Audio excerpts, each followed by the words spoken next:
Hey bitches. Normally around Halloween time in October during my fall break, I usually pop over to the UK, visit Martin, and oops, this pillow looks really weird here. What the hell? Whatever. I visit Martin, we have, fun, but most importantly, we go tarot shopping and we go really big. It's like it's a little excessive, but it's fun. Now, obviously, this year we're not gonna do that because, like different things going on. But we will probably do that somewhere in the spring. But I kind of missed it, so I decided to splurge a little and treat myself to a little cute package because I really like. Martin and I did the live about Halloweeny decks, and I don't know, sort of felt a little meh about my spooky ooky decks, so I decided that I really wanted this. This is the Roses, Dust, and Ashes Oracle, featuring Cemetery Symbols by Stacey Williams. We also did the Botanical Gothic Oracle and the Bohemian Gothic Oracle, I think. And, I've been sort of... Wow, this is really intense plastic, y'all. I've been sort of lusting after this deck ever since it came on Kickstarter. Unfortunately, Stacey didn't want to ship to Europe, and then I saw that Nicholas from Salon des Arcans had it in stock. And I was doubting, and then I ultimately decided to get it. This box is everything. It's a 2-piece box. It's absolutely stunning. There's a little boopsie boopsie on the side, but I just took that off. Isn't this iconic? So that's gorgeous. And then inside, oh wow. The inside of the box is illustrated, and it reads, "Though my soul may set in darkness, it will rise in the imperfect light. I have loved the stars too fondly to be fearful of the night. From the old astronomer to his pupil," by Sarah Williams. Gorgeous. So, then we get a really cute little guidebook that looks adorable, which has, let me quickly tell you, a little introduction with gorgeous pics. It's a black and white guidebook. White oracle cards, a guide to the cards, and then we go into the card meanings, and I do hope that she goes into the meaning of the different symbols, graveyard symbols she chose. And then in the back we get suggested card spreads, tons of 3-card spreads, 2 5-card spreads, and then a really extensive glossary of cemetery symbols, which I think is really cool. And I don't think this has been done before. And then there's a photo gallery. 3 angels from London's Highgate Cemetery. Oh my gosh, there's so much cool stuff. So this is actually a really neat little guidebook. And then we have the deck itself, which is in this really cool, plushy, velvety sort of thing. The deck itself comes wrapped in plastic, which I do find kind of weird-ish, I guess. Didn't know that would be a thing. I wonder where this was printed, honestly. So I don't really know a whole lot of printers that do have decks still completely wrapped in plastic. So the cards are glossy, as you can tell. It's nothing too bad. I thought it would be way worse. 1, 2, 3, 4, 5, 6, 7, 8, 9, 10, 11, 12, 13, 14, 15, 18, 19, 20, 21, 22, 23, 24, 25, 26, 27, 28, 30, 31, 32, 33, 34, 35, 36. So this has 36 cards. Which is cool. I already noticed a little bit of a weird thingy going on, but that might just be, part of the design choice. The backs look stunning. So the backs are very pink, the box is very pink. It's gilded, but the gilding quality is really good. The card quality feels, it's pretty flexible. Feels a little bit coreless. But right off the bat, you know, let's be honest, there's tons of things in here that I don't really appreciate in a deck. I don't really appreciate glossiness, but then again, I don't really care that much about it either. I just never really get when you're like an indie creator and you have decisions to make. To me, gloss very often reeks of I couldn't afford a more decent quality cardstock. So I'm going to have them add this thick layer of gloss so the deck becomes a bit more durable. On the other hand, gloss does make it very, very easy. If you have a good gloss, which this is, because none of the cards stick, it helps the cards glide very well, so you can do a nice fan, you can shuffle well, so that's good. And then we get all of these really, really cool graveyard symbols.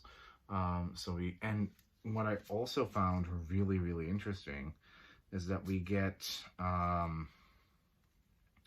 sort of very usable keywords underneath. So that's really dope. So for this obelisk, we get influence, which is really cool. And then we get passion.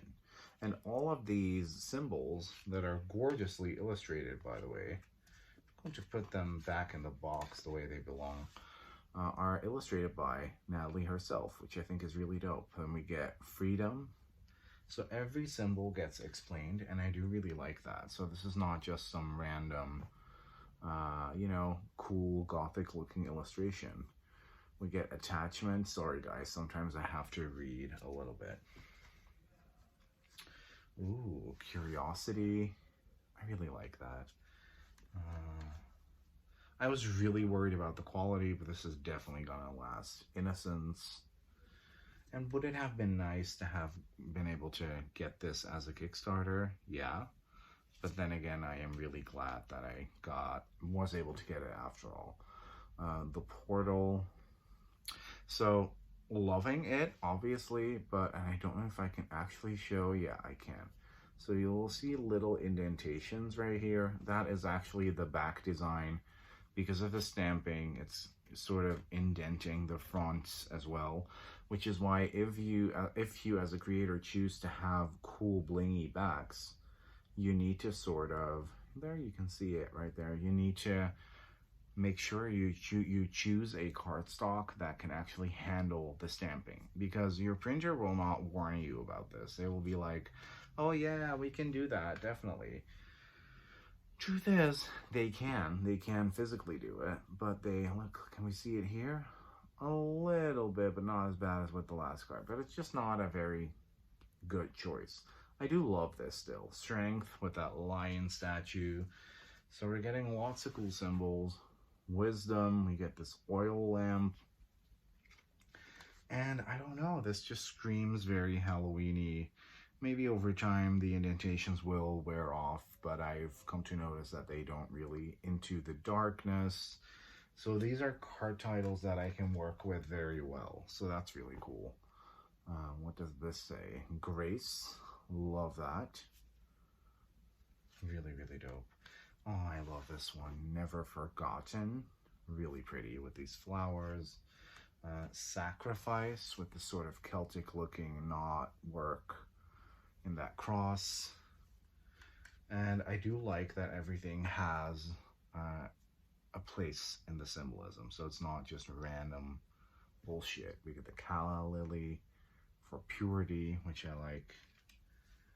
We get sorrow. So it is definitely a deck that touches on some darker themes. Safe journey. Love that. What is that even? Sisters, it says. I really like her illustration style. I think she's really good at it. I had seen her other decks, but this is the first time that I've been like, I'm actually interested in this. I want this. Resilience. Lovely.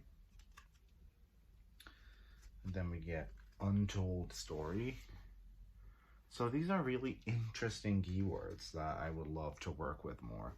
We get insight, which has like different symbols. And this is not going to be a very long video, but I just wanted to show you this. And this is literally the first time me looking at this. I literally just unboxed it. Connection, really like that. You can see the gloss a lot and the indentations a little bit. So I do have to be honest, like I said, I do love this. Is this worth the price you pay for this deck? It's an expensive deck. I paid 60 euros for this, which translates to around $60. To be quite honest, no. Peace. That's really cool. I definitely think that Natalie probably should have invested in a better cardstock, maybe even a different printer, non-gloss. You know, and maybe, you know, I get wanting this cool box because shit like this is expensive too. But, you know, I'd rather have a slightly less cool box and then have, you know, a cool box with a deck in there that, you know, is not up to par with other indie decks. And the stamping isn't helping that. We get Vanity here. I love that. Oh, whoops. Then we get the Sphinx, which is the Guardian, which I really like. I love having a Guardian in my decks as well. Then we get the Breakthrough. And I just think this is a really nifty idea, and it's absolutely stunning. I love the font choices as well. I love the graphic design choices. I think the little gold border here is super chic. Eternal Love, really, really cool. Readiness. And I have no idea what this retails for outside of Europe, so maybe it's a lot cheaper on Natalie's site, and since my audience is predominantly American, I'm guessing it probably is.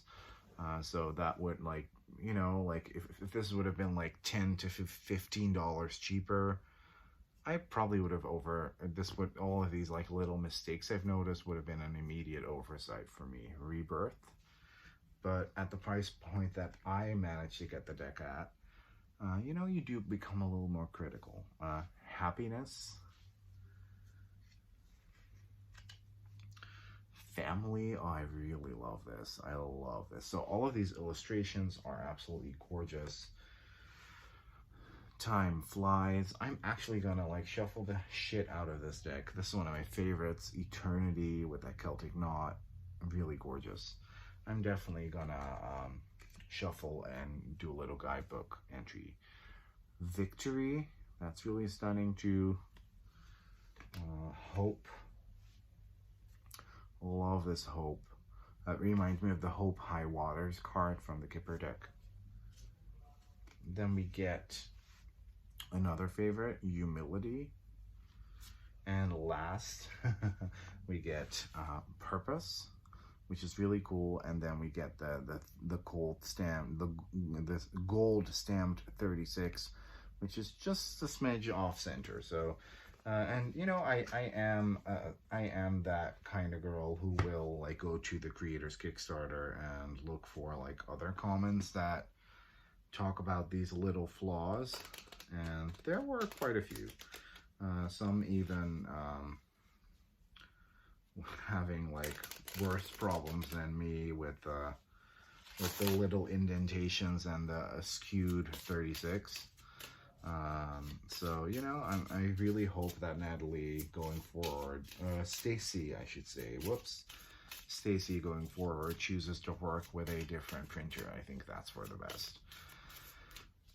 So yeah, I'm not mad about it at all, but you know, I'm always transparent about these things with you guys, and I hope you guys realize that that's what I'm all about and what I always will be about, because like I said, 95% of the decks I buy, or 90% of the decks I get, I buy.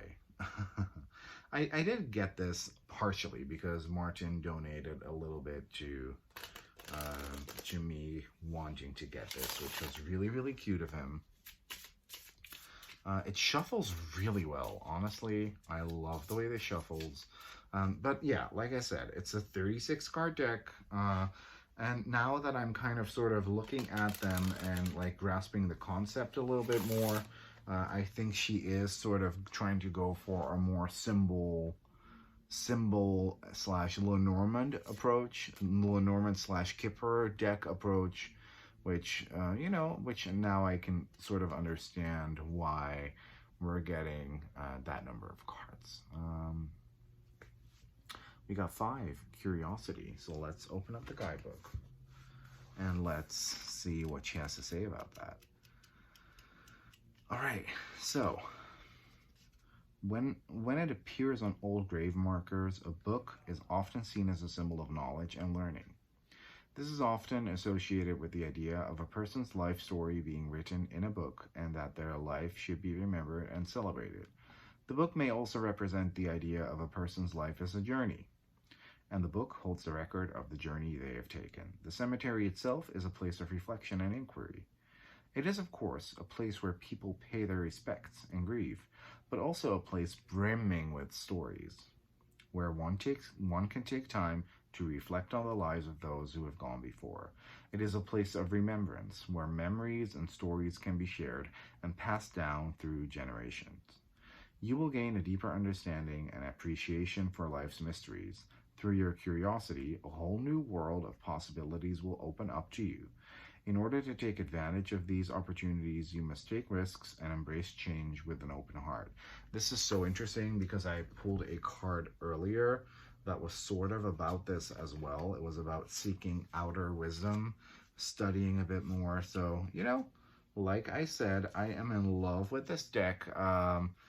Is it a bit pricey? Yeah. Am I really happy to have it? Yeah. This is definitely one that I will probably keep forever. Yeah, because it is really, really special. And thank you for watching me.